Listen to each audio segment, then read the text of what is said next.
Welcome. This video quickly illustrates how I performed a break-in on my 2017 K2 front street skates after a few long sessions. When I first got them, they were extremely snug and extremely rigid. After this process, they formed to my feet, bend a lot easier, and are just really comfortable.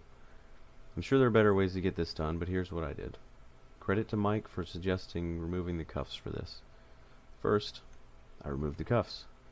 You can use a regular 4mm Allen wrench for that.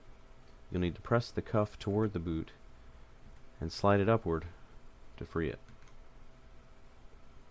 And same for the other side. Next, I laced the skates up as tight as they would go and applied the 45-degree strap comfortably.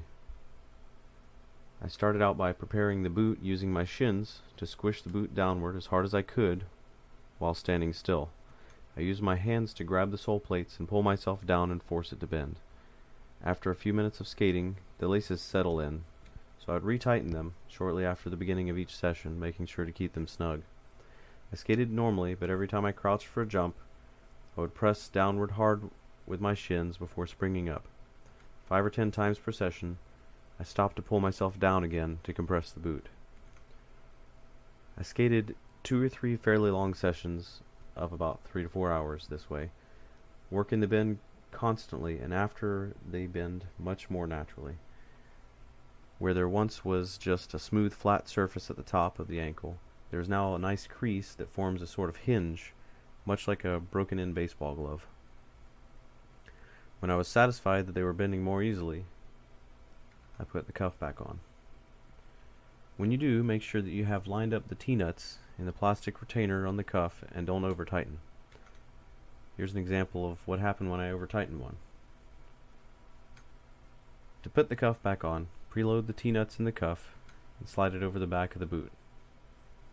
Press the cuff inward toward the boot to allow the T-nuts to pass under the bracket and slide until they pop into place in the hole for the cuff bolt. Finger tighten the cuff bolts, then double check that the T-nuts are seated correctly.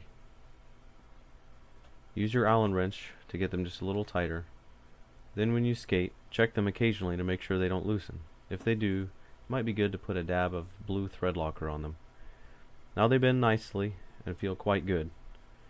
They're still much more rigid than most plastic boot skates, especially side-to-side bend, but this makes them more stable for taller frames and bigger wheels. I like to use them with larger wheels to cruise city streets quickly, visit various spots, and still be able to do grinds.